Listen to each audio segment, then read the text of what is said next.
a nuestro primer podcast. Somos 3 estudiantes del grado en Educación Social, Aicha, Sandra y Hayar. Estamos encantadas de poder hablar con todos vosotros. La idea de este podcast es que reflexionemos todos sobre un tema muy actual a nivel mundial. El presente trabajo concierne a las mujeres en situación de prostitución en la ciudad autónoma de Ceuta. Analizaremos las características principales de este tipo de situación en nuestra ciudad.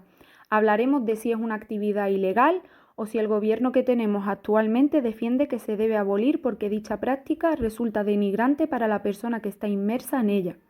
Si la solución es que debe legalizarse, si debería dejar de existir porque degrada a la mujer o si es un problema de hombre y mujer o solo de mujer.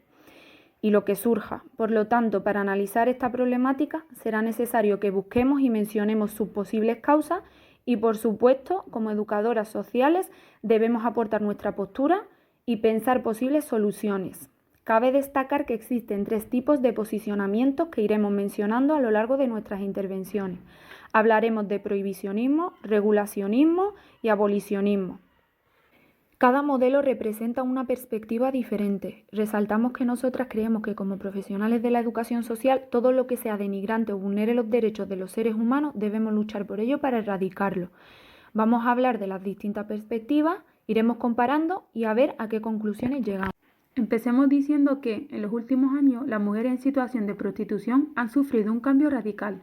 Antes de la pandemia, el perfil que había en Ceuta eran mujeres de origen transfronterizo, que en su mayoría venían y ejercían en calle durante el día y cruzaban la frontera hacia su país de noche.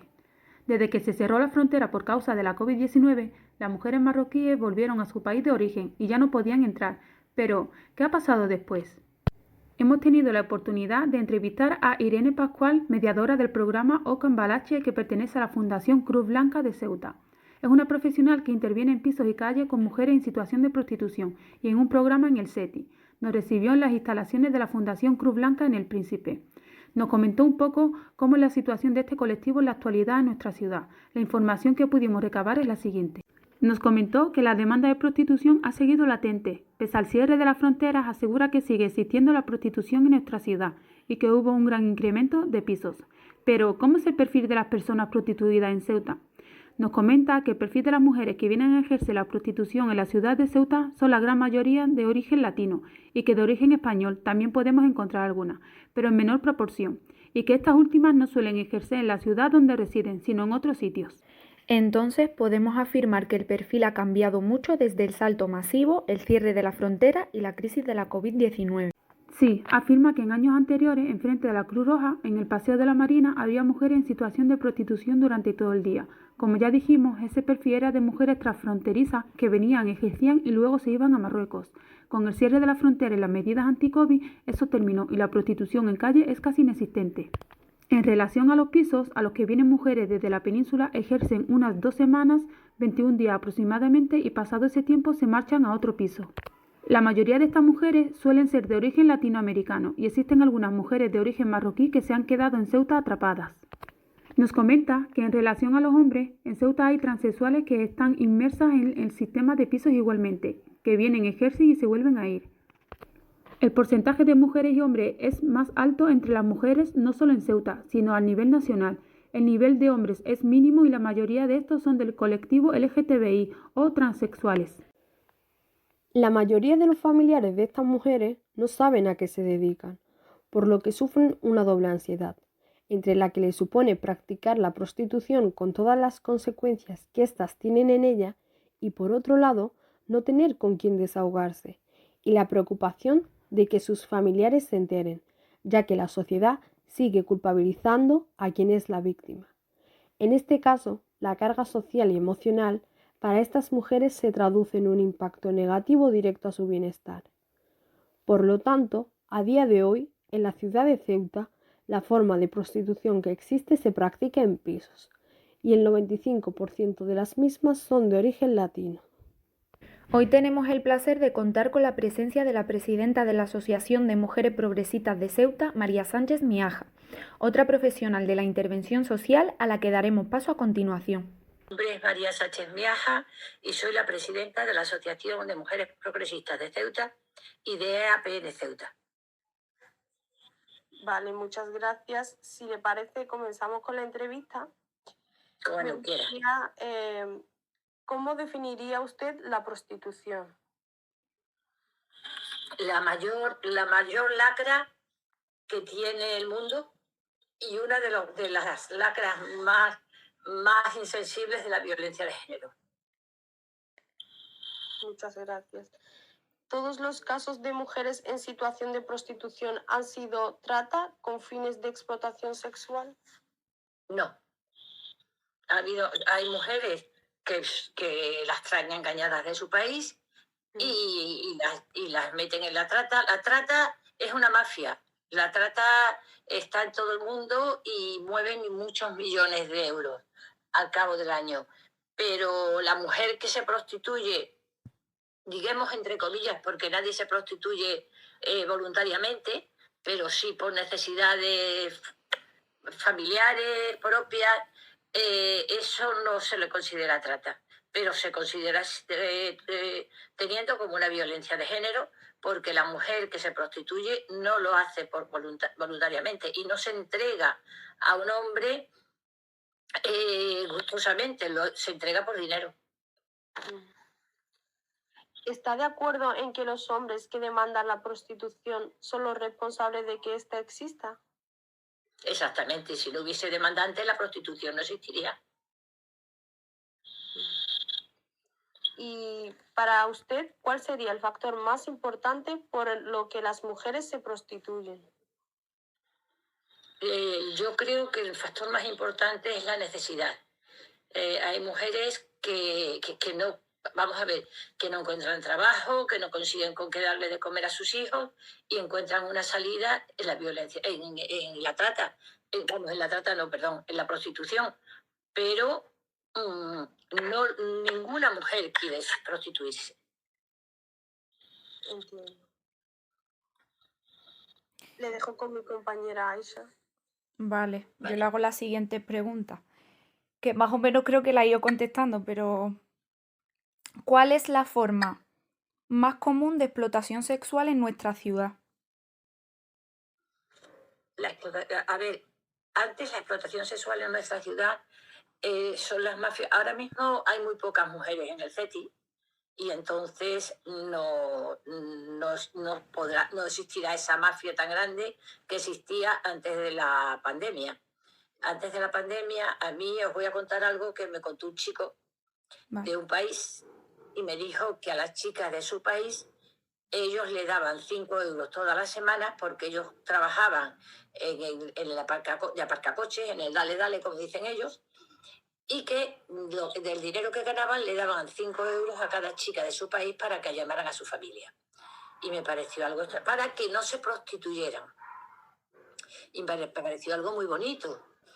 Pero después me enteré que no era por eso, era porque preferían que fuesen vírgenes hasta que llegasen a la península y allí se hiciese cargo de ellas la mafia para cobrar más por ellas que si ya hubiesen tenido relaciones sexuales. Entonces, en nuestra ciudad ahora mismo también había otra forma de prostitución, que eso lo conocemos todos. Eran chicas que venían de Marruecos, pasaban por la tarde, estaban unas horas aquí y volvían a su casa. Estas chicas estaban en la bajada de Alfau, estaban en la Plaza de los Reyes y solían estar también por la zona del puerto. Estas chicas ahora mismo no pueden entrar. Entonces, ahora mismo la prostitución en Ceuta, si es que hay algo, que creo que sí lo hay, se ejercen en casas particulares donde suele haber lo que solemos llamar una madame y son las que cobran y le pagan a ellas lo que les da la gana también. ¿Y para usted es lo mismo explotación sexual que abuso sexual? No. A ver, la explotación sexual es un abuso, porque estas chicas no se prostituyen por gusto, sino que son prostituidas por un proxeneta o por un jefe de la mafia, que lo primero que hace es quitarle su documentación cuando llegan a España. Y con lo que les amenazan cuando ellas se niegan a prostituirse es con la familia que han dejado en origen, con hacer daño a la familia que han dejado en origen. Entonces, es una forma de violación pero con varias personas, mientras que la violencia, os diré, mira, no me sale la palabra, lo siento, Abuso sexual. El abuso sexual es en momentos determinados a una persona que no quiere, que le pueden poner unas gotas en la bebida, le pueden poner una pastilla en la bebida, perder la noción de su vida y de su sentido, y después llevársela fuera de ese sitio o incluso en el servicio de un pub y violarla. Y cuando esa chica despierta y se da cuenta de lo que le ha ocurrido, pues imaginaros lo que esa chica sufre. Sufre tanto que psicológicamente queda marcada para toda su vida. Vale. ¿Es aún explotación sexual cuando la víctima da su consentimiento? Según lo que nos ha dicho, nos ha dado de entender que para usted no es así. No, no es así. Porque la víctima da su consentimiento obligada a que lo dé, pero no porque desee prostituirse. Vosotras imaginaros que una de vosotras por casualidad, Sí. que ahora mismo os coja un proxeneta y os obligue a tener relaciones sexuales con 5 o 6 hombres en una noche. Y encima cada uno da de su manera, pidiendo las cosas que a él le da la gana y todo lo demás. ¿Y cuál cree usted que son los principales obstáculos para combatir el problema? A ver, la policía, os he mandado al correo de vuestra compañera unos artículos de José Nieto Barroso, Vale. que es el jefe de la brigada o del equipo que va por los PAF y demás de carretera y otras zonas, hablando con estas chicas para conseguir sacarlas de la prostitución, pero tienen muchísimo miedo. Entonces, se están haciendo muchas cosas, pero el principal de los problemas es las mafias y el miedo. Vale, muchísimas gracias. Le paso con mi compañera. Vale. Hola, yo soy Hola. Sandra. Vale, yo la primera pregunta que le voy a hacer es si usted considera que las personas que practican esta actividad pueden salir con facilidad de ella. No salen con facilidad. A ver, mira, yo he estado en Madrid esta semana y el jueves se entregaron los premios Mujeres Progresistas de la Federación Estatal y se le entregó el premio a una chica que se llama Amelia, que esta chica te cuenta su historia y te dice que fue violada por primera vez con 3 años por su tío. Madre mía. Sí, con 7 años por 4 hombres a la vez. La trajo una mafia, la trajo a España. Y gracias al equipo que ya os he contado, ella pudo salir. Y esta chica ahora mismo es escritora, ha fundado una fundación para trabajar con mujeres prostituidas y ha salido, pero ella te cuenta que ella ha tenido pesadillas indecibles, que no podía dormir porque se dormía y el sueño soñaba con cosas tan horribles que se despertaba sudando. Es decir, no es fácil salir, pero sí es posible. Claro. Si se quiere, se puede. Vale. Mi opinión es que siempre y cuando no exista esa necesidad, ¿no? Esa a la que te ata a seguir en esa circunstancia.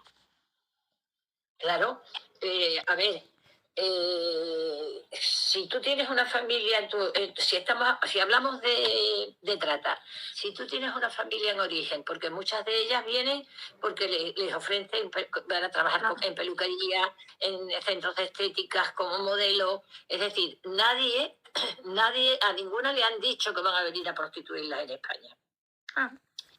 Yo hace por lo menos 10 años, en el metro que va del aeropuerto al centro de Madrid, subió una chica con una maleta grandísima y otra chica que con lo que se ve es la que había ido a recogerla al aeropuerto. Y la chica le preguntaba, bueno, ¿Y dónde está la peluquería que voy a trabajar? ¿Y qué es lo que voy a hacer? Porque igual la peluquería aquí no es lo mismo que en mi país. Entonces yo comprendí enseguida que a esa chica la habían traído engañada. Y esta otra le decía, no te preocupes, ya te lo dirá Alberto, Manberto o algo así, le decía. Y la chica, vale, pero es que le debo mucho dinero porque el billete ha sido mucho dinero y él me lo ha pagado. Y entonces yo lo que quiero es empezar a trabajar pronto para pagarle a él y mandar dinero a mi hijo que está en mi país. Es decir, la mafia tenía un gancho impresionante, que era que su hijo estaba en su país y esa mujer no iba a poder salir de ahí hasta que no hubiese alguien que de verdad le ayudase. Vale. Ok. La siguiente es, ¿cómo cree usted que la sociedad, es decir, el gobierno, los colegios u otros organismos deben enfrentar esta actividad, ¿no?, que se da? A ver, a niños en el colegio no se le puede hablar de prostitución porque son muy pequeños y no los entenderían. El gobierno sí hace todo lo posible, cualquier gobierno que esté en España hace todo lo posible para evitar la prostitución. Se va a ilegalizar la prostitución en España y el día que se ilegalice se podrá ir con mucha más fuerza contra los proxenetas y demás. Y yo soy de la opinión de que a quien hay que castigar es al putero, diremos, hablando claro. Claro. Al que va a consumir prostitución. Si castigáramos a esos, no habría prostitución. Vale. Y, por ejemplo, hablamos de los proxenetas, que obviamente son los principales, ¿no?, del consumo y lo que promueven que cada día crezca más esta actividad. ¿Cómo el gobierno tiene, cómo le explico?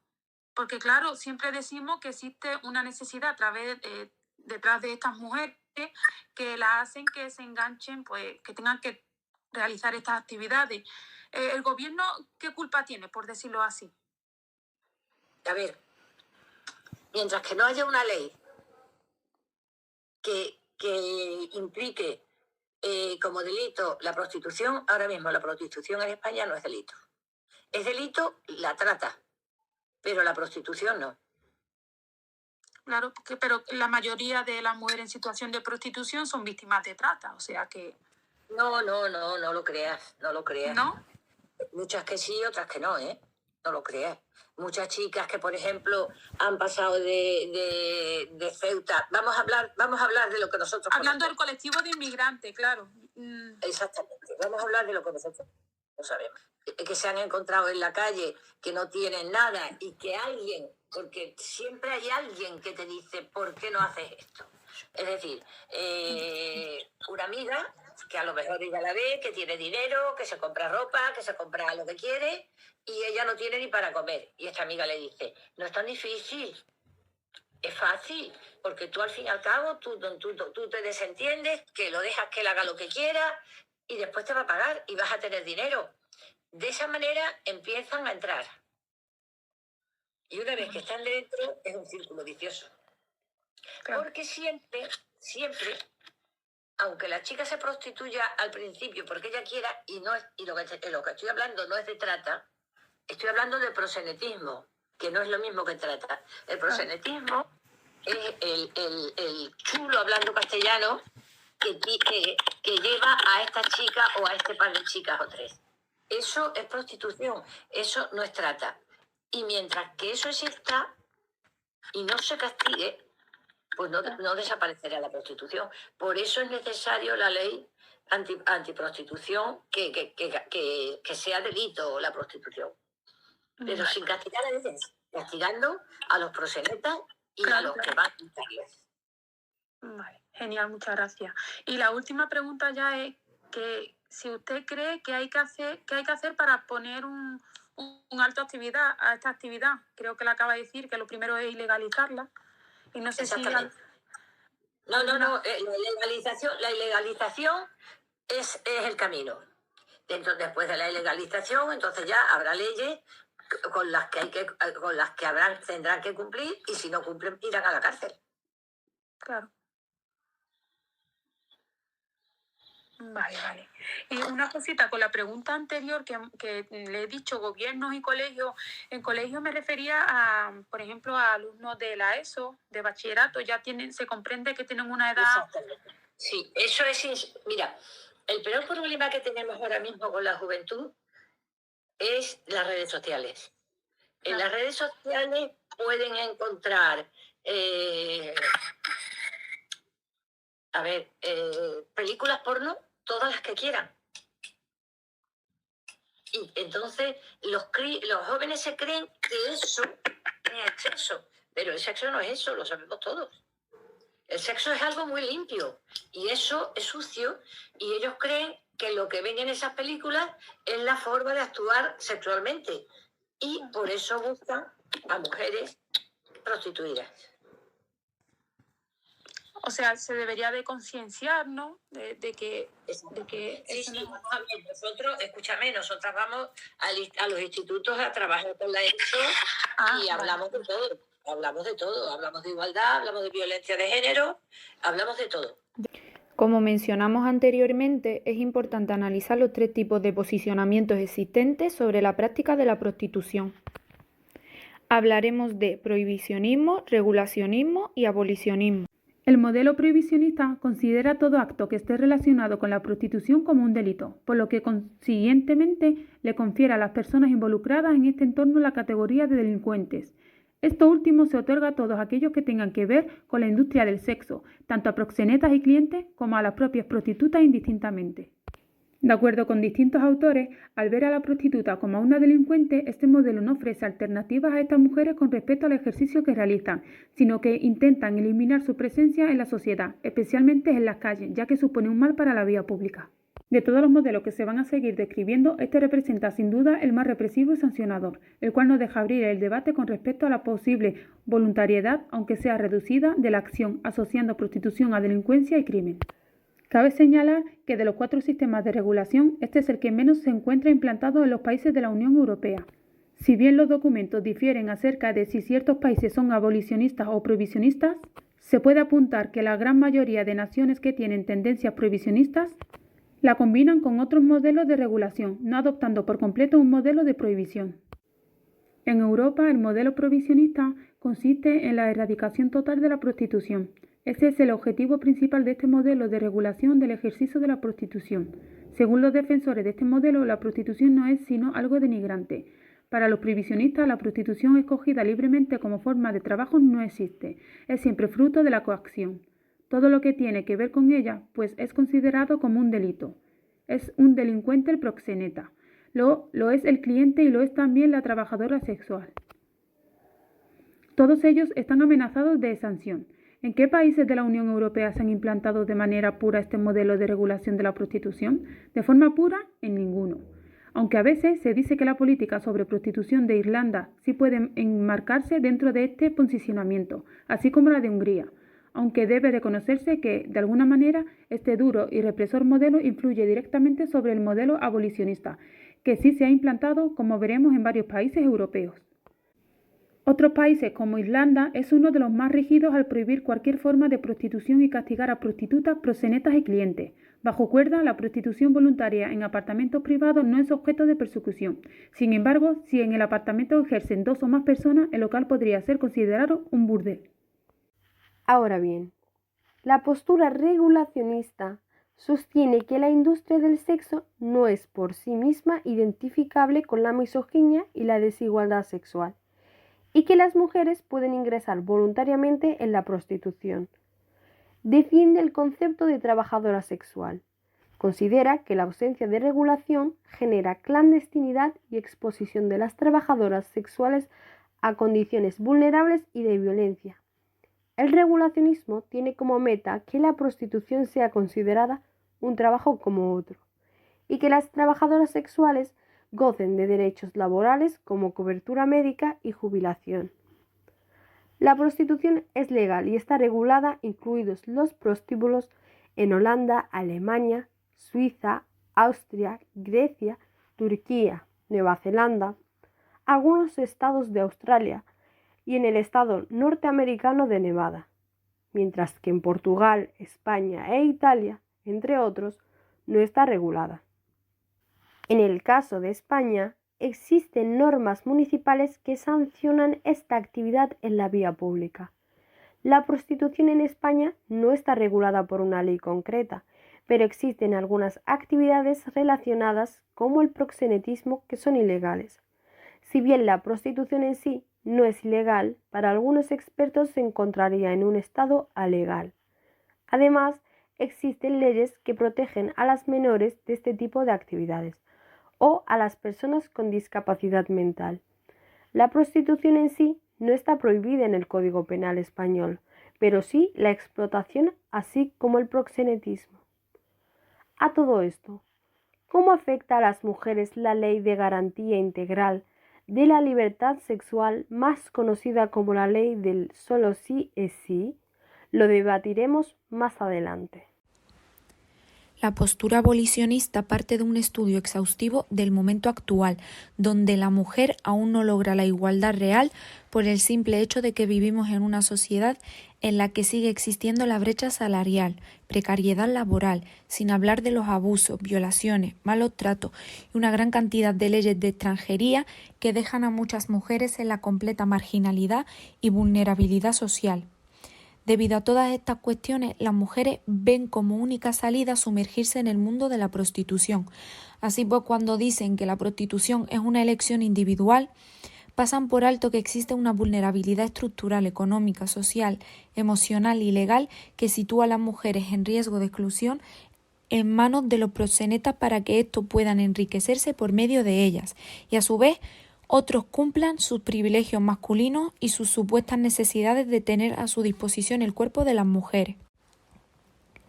Otro aspecto que se suele pasar por alto cuando hablamos de prostitución es que se trata de un problema de género, ya que el 99% de las personas que ejercen la prostitución son mujeres y el 99% de los consumidores son hombres.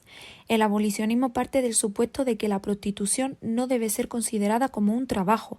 No podemos considerar trabajo algo que denigra a un ser humano y que sobre todo no debemos olvidarnos de que la sexualidad femenina no tiene por qué estar en venta. Los que defienden que se debe regularizar la prostitución apoyan su creencia en ese supuesto consentimiento femenino. El abolicionismo critica que los regulacionistas, cuando hacen estas afirmaciones, están olvidando totalmente la situación de vulnerabilidad y la falta de igualdad en la que vivimos las mujeres. Los abolicionistas aseguran que ese supuesto consentimiento en verdad es un precepto o una especie de mandamiento patriarcal que pone la sexualidad femenina constantemente en el consentir, en tanto que los hombres son individuos dinámicos, activos dentro del sexo, y las mujeres están condenadas a ser seres pasivos que existen solo para consentir y complacer. La prostitución para el abolicionismo no se entiende como una problemática individual, ya que todo problema a nivel estructural de opresión nos concierne a todos, y en este sentido la prostitución debe ser entendida como un problema social y estructural que debe ser planteado y abordado por toda la sociedad actual. El regularizar la prostitución, considerarla un empleo común y corriente, hace que todos ignoremos las consecuencias que esto conlleva a largo plazo. No para las mujeres que deciden libremente ejercer la prostitución, sino para todas nosotras. En aquellos países en los que se ha regularizado, como puede ser Holanda, el índice de víctimas de trata se ha elevado, y es por el simple hecho de que de esta manera se lo ponemos en bandeja al tratante. La víctima de trata está en la calle, porque la tienen atada de pies y manos bajo continuas amenazas que conciernen a su entorno sociofamiliar. El chantajear a estas mujeres con hacer algún daño a sus familias de origen, destino o donde fuese, es sistemático. Por lo tanto, estas mujeres jamás van a ser libres aun estando en la calle. Si después de esto regularizamos la prostitución, insistimos, al tratante le resultará más sencillo explotar a sus víctimas, porque se lo hemos puesto mucho más sencillo. La idea que expone el modelo abolicionista es poner en marcha un cambio estructural en la sociedad, pero con una serie de medidas profundas que ya han sido efectivas y de largo recorrido. Lo primero que considera fundamental el abolicionismo es la educación. Pretende que eduquemos para contribuir a la eliminación del estigma, es decir, que dicho estigma no pertenezca a las mujeres en situación de prostitución, sino a quien realmente debe pertenecer, que no es más que a los proxenetas y a los consumidores, a fin de terminar con la falsa idea de que las mujeres somos bienes de consumo. Debemos acabar con esa idea de que nuestros cuerpos se pueden mercantilizar y que por un precio concreto todo hombre puede acceder al cuerpo de una mujer. Recordemos aquí que no son mujeres prostitutas, son mujeres en situación de prostitución. Es básico que comencemos por ahí, que cambiemos los términos. El lenguaje que utilizamos es dominador, tiene mucho poder. El modelo abolicionista promueve y hace efectiva la educación sexual, pero no como se está haciendo hasta ahora, que enseñamos a los niños que las mujeres y los hombres somos iguales, pero también les enseñamos que siempre que haya intercambio de dinero habrá una mujer a su disposición. Muchos consideran que el abolicionismo es un imposible, pero para ser una simple ilusión, este modelo se está implantando en 9 países. Suecia fue el primer país que dio paso a este movimiento, por ello también es conocido como modelo sueco o modelo nórdico. Desde el 2014 el Parlamento Europeo incitó a todos sus miembros a seguir el modelo abolicionista, un modelo justo que penaliza a los verdaderos responsables de la prostitución, los consumidores y los proxenetas. Nunca penaliza a las mujeres que se encuentran inmersas en esta situación porque las considera víctimas. Es decir, no persiguen a la mujer a fin de castigarla y obligarla a dejar la prostitución, sino que a quien persigue y penaliza es a los verdaderos responsables. Y la pregunta sería, ¿qué hacemos con todas las mujeres que están en situación de prostitución? Es decir, como educadores sociales, ¿qué salidas propondríamos? Pues lo básico y fundamental es que la sociedad se movilice para que el Estado invierta parte de su presupuesto para lograr verdaderas salidas a la situación de precariedad que sufren estas mujeres, con presupuestos profesionales como nosotros. Es decir, educadores sociales, podemos implantar planes educativos, programas de inserción laboral, permitir que estas mujeres tengan acceso a ayudas sociales, lograr que reciban asistencia sanitaria y legal. Y para todas estas actuaciones sabemos todos que lo que se necesita es dinero. No debemos creer que el abolicionismo es una falsa ilusión, porque las evidencias están ahí para los incrédulos. Si ha sido posible llevarlo a cabo en otros países que llevan ya un largo recorrido con este modelo, promoviendo transformaciones a nivel estructural y social, dedicando tiempo y una clara dotación presupuestaria, no podemos entenderlo como algo inalcanzable. El 82% de los suecos entienden que las mujeres que están en situación de prostitución lo están por problemas socioeconómicos y no porque quieran estar en la prostitución. Entienden que la prostitución empeora los problemas de carácter social por los que puedan estar pasando. Como ya hemos venido diciendo, se hace notorio que el prohibicionismo y el regulacionismo siempre van a separar la prostitución de la trata. Lo que más llama nuestra atención de este modelo, es decir, del abolicionista, es que estas dos situaciones no las entiende por separado. Comprende que la prostitución en la actualidad casi no existe sin la trata, porque la demanda es sumamente brutal, que lo único que hace es incrementar cada vez más y que simplemente con la minoría que decide ejercer libremente no habría suficiente prostitución para todos estos consumidores. Por estas cuestiones el abolicionismo insiste en perseguir la demanda.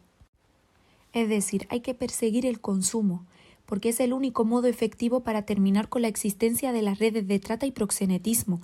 Es el único modelo que verdaderamente ha logrado buenos resultados en cuanto a acabar con el proxenetismo y las redes de trata. El resto de modelos no. Insistimos que las evidencias están a la orden del día para los incrédulos. El querer legalizar la prostitución realmente no significa dar derechos a las mujeres. Lo que verdaderamente se está haciendo es legalizar y legitimar a los proxenetas, que pasan de ser ilegales y clandestinos a gozar de derechos como empresarios.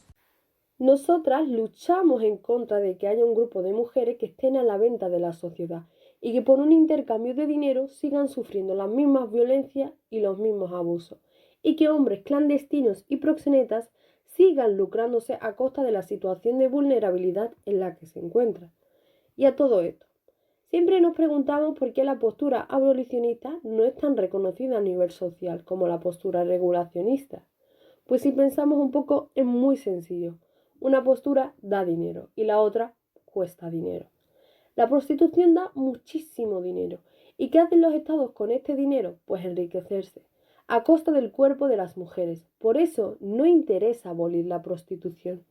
Todo lo que signifique proyectarnos hacia un futuro mejor para las mujeres significa luchar y apostar socioeconómicamente y educar en igualdad. Y todos sabemos que estas cuestiones cuestan dinero.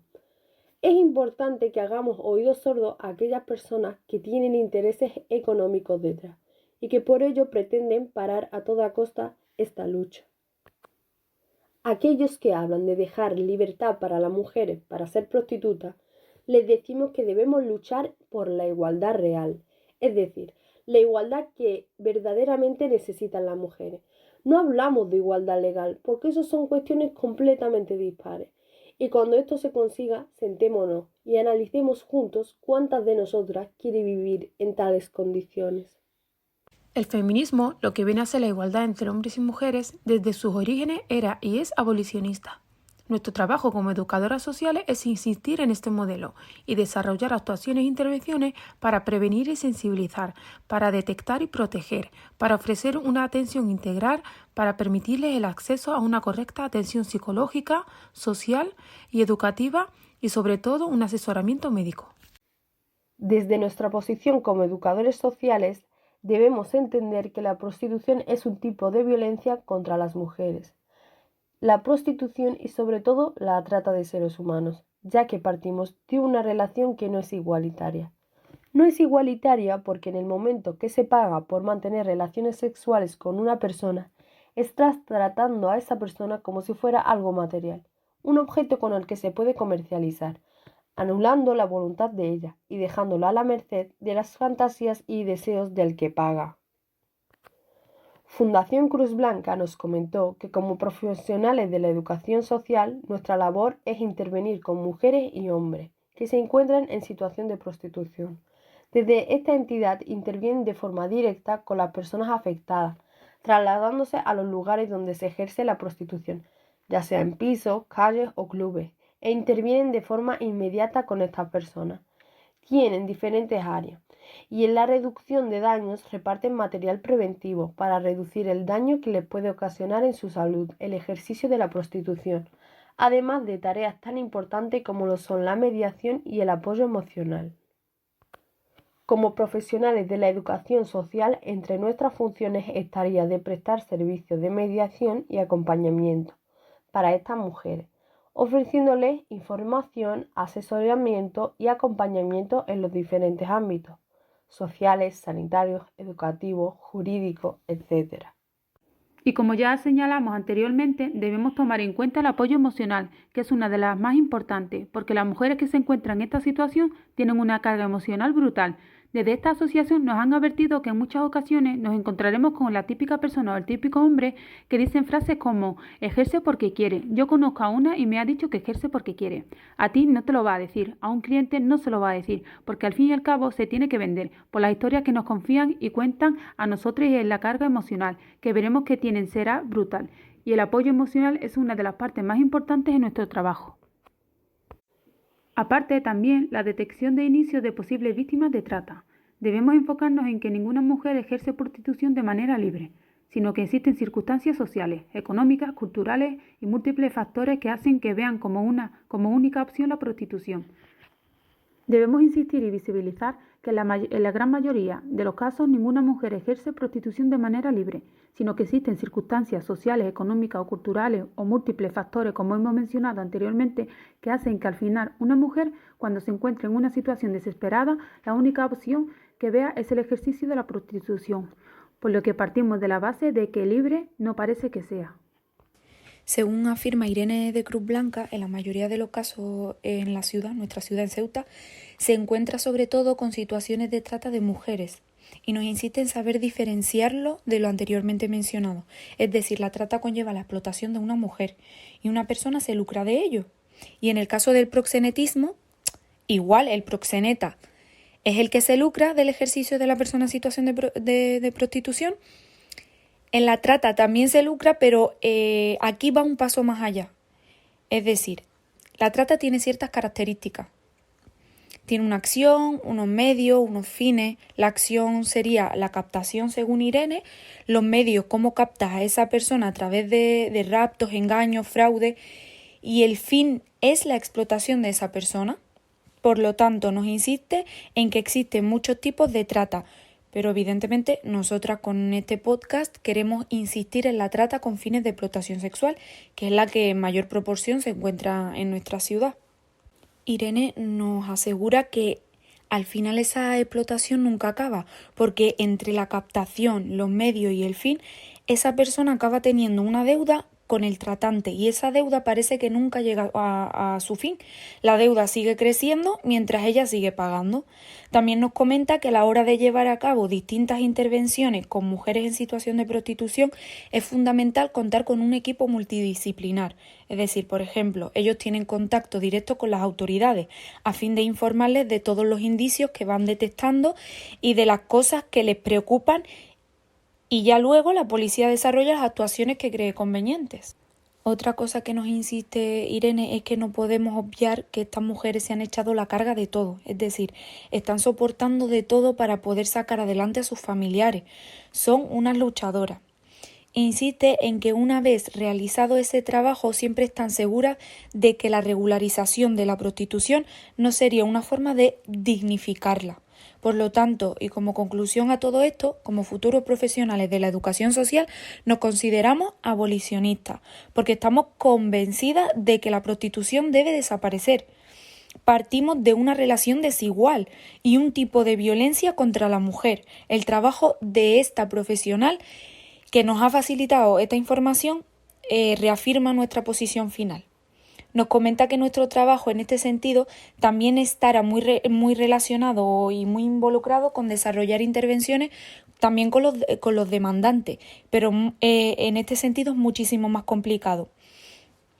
Pero lo que no es difícil es sensibilizar a la población, es decir, hacer que las personas entiendan que no deben consumir prostitución.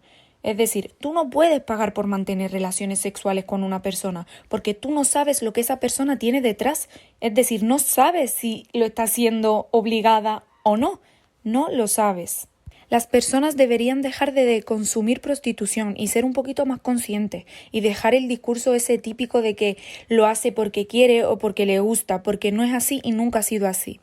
Y hablando con Irene del perfil del cliente en Ceuta, nos dice que es un perfil muy variopinto y lo que les sorprende es que son muchos jóvenes los que van a consumir prostitución aquí en Ceuta, que no es siempre el hombre o la supuesta idea de que es el hombre mayor solo, que no tiene y va a buscar porque ya no puede más y se tiene que desahogar, sino que ahora mismo también los jóvenes en mayor proporción son los que salen, que pueden tener sus relaciones pero van a consumir prostitución igualmente.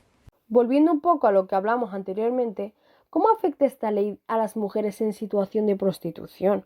¿La ley del solo sí es sí es abolicionista? Nosotras creemos que la violencia sexual constituye quizá una de las violaciones de derechos humanos más habituales y ocultas de cuantas se cometen en la sociedad española, que afectan de manera específica y desproporcionada a las mujeres y a las niñas, pero también a los niños. Como ya mencionamos anteriormente, junto con algunas políticas de prevención y de asistencia a las víctimas de violencia sexual, esta ley redefine el concepto jurídico de consentimiento, que pasa de ser negativo. Si la víctima no se negaba explícitamente, la relación sexual se consideraba consentida, a ser positivo. Si una mujer no da su consentimiento explícito, la relación se considera no consentida. La ley también elimina la diferencia entre delitos de agresión, los que se cometen con violencia o intimidación, y los de abuso sexual, cometidos sin violencia ni intimidación. Se entiende que el delito de naturaleza sexual ya es violento de por sí y por lo tanto no ha de ser calificado de agresión siempre. Además, se ha introducido también otra modificación en el Código Penal que podría haber resultado en parte esperanzadora. Echemos la vista atrás para entenderlo. Hace 26 años, cuando se aprobó el Código Penal actual, el PSOE dejó fuera del nuevo texto legal a la posibilidad de perseguir a proxenetas y a quienes se lucran alquilando habitaciones y pisos para ejercer la prostitución. La llamada tercer locativa Este cambio legal supuso que en España pasara de tener una tradición legislativa abolicionista a convertirse el primer país consumidor de prostitución del continente y el tercero del mundo. Según distintos estudios, el 39% de los hombres españoles ha pagado alguna vez por tener sexo, o más bien por violar pagando. El borrador de la ley del solo sí es sí fue recibido con escepticismo por el movimiento feminista. Hubo cierta intención de introducir el tercer locativo como delito, junto con el anuncio del 40 Congreso Federal del PSOE de aprobar una ley abolicionista de la prostitución. Parecía que por fin se abordaba desde la raíz la situación de explotación sexual que sufren más de 300.000 mujeres y niñas en este país. Pero el Ministerio de Igualdad se ha enfriado estas intenciones. Fuertes cercanas al mismo han manifestado que con estos pequeños cambios legislativos en la ley del solo sí es sí, ya no sería necesaria una ley orgánica abolicionista que afronte la situación de las víctimas de explotación sexual. Afirman que con la introducción de la tercera locativa, junto a la posibilidad de residencia temporal y trabajo de mujeres extranjeras víctimas de violencia sexual, es más que suficiente. Y esto a pesar de que la cruda realidad nos sacude cada día. Noticias cada vez más frecuentes que ponen al descubierto una situación de auténtica pesadilla. Liberación de mujeres secuestradas y sometidas a violaciones sistemáticas por tipos que pagan unos pocos euros por penetrarlas, golpearlas y vejarlas de formas inimaginables. Declarar que algo es un delito no equivale a poner las medidas necesarias para erradicarlo. En la persecución de este tipo de delitos de proxenetismo es fundamental el testimonio de las víctimas y testigos, porque se comete en un ámbito muy privado. Muchas de estas mujeres viven amenazadas por sus prostituidores, ellas mismas, sus hijos e hijas o sus parientes, tanto en España como en cualquier parte del mundo.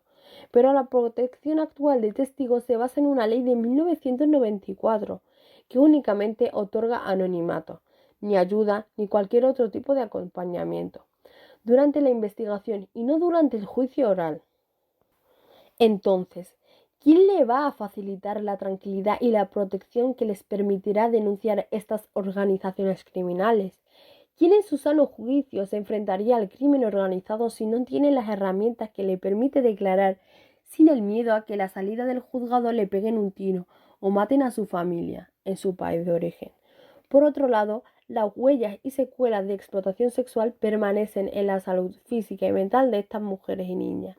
El estrés postraumático que sufren las mujeres prostituidas es muy parecido al de los soldados tras una guerra, como ha demostrado Ingeborg Kraus.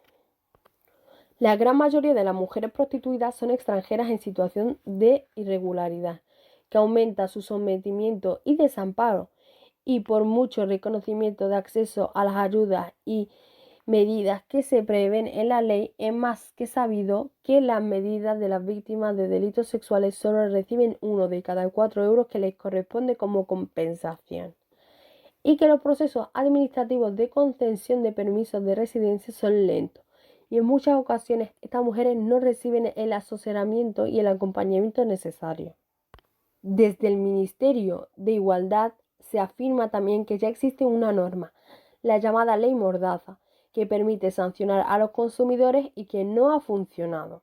Se olvida de precisar que en esta ley sancionan la compra de mujeres en la calle, no castiga a estos tipos que terminan la noche en un puticlub o en estos pisos de alquiler. Sabemos que en los países donde se ha puesto en funcionamiento políticas abolicionistas, las medidas más eficaces han sido la persecución y castigo a los consumidores. La multiplicidad de normas existentes, ley del solo sí es sí, ley Mordaza, Código Penal, ley de libertades y derechos a los extranjeros en España, entre otras, y la multitud de administraciones y agentes que deben intervenir, justicia, policía, servicios de extranjería, servicios sociales, sin una coordinación clara va a provocar situaciones de indefensión evidentes. De este análisis se pretende sacar una conclusión clara. ¿Creemos que la ley del solo sí es abolicionista? No, la ley del solo sí no es abolicionista. De nada vale un texto legal de apariencia revolucionaria y progresista, sino parte de un abordaje básico e integral de la situación y no se acompaña de medidas que hagan posible aquello que declara en abstracto. Está claro que en el Ministerio no actúa contra la prostitución sexual ni parece tener intención de hacerlo. No se puede luchar contra uno de los negocios criminales más lucrativos del mundo por la puerta de atrás de una ley con otras finalidades. Nos gustaría que este Gobierno apruebe ya la propuesta de la Ley Orgánica Abolicionista del Sistema Prostitucional y que ésta se acompañe de los instrumentos materiales, económicos y de protección social que permitan terminar con la situación de esclavitud sexual en la que viven cientos de miles de mujeres y niñas en este país, porque la prostitución es incompatible con la dignidad y la democracia. Y ahora, ¿qué pensáis? Como educadores sociales, ¿qué deberíamos hacer? Pues nuestro deber es lograr un llamamiento hacia la sociedad, para que sean conscientes de que este ni es el oficio más antiguo del mundo, ni que las mujeres ejercen porque quieren, que poco a poco deben cambiar la mentalidad, que los hombres deben dejar de consumir prostitución y sobre todo que son personas que se merecen un respeto. No se merecen que se les mire por encima del hombro ni que se pase por delante de ellas sin ni siquiera darles los buenos días, porque muchas de ellas valen mucho más que otras personas. A partir de, como educadores sociales, ¿qué deberíamos de hacer? Voy a volver a repetirlo. Y entonces, como educadores sociales, ¿qué deberíamos hacer? Pues nuestro deber es lograr un llamamiento a la sociedad, para que sean conscientes de que este ni es el oficio más antiguo del mundo, ni que las mujeres ejercen porque quieren, que poco a poco deben cambiar la mentalidad, que los hombres deben de dejar de consumir prostitución y sobre todo que son personas que se merecen un respeto. No se merecen que se les mire por encima del hombro, ni que se les pase por delante sin ni siquiera darle los buenos días, porque muchas de ellas valen mucho, mucho más que otras personas.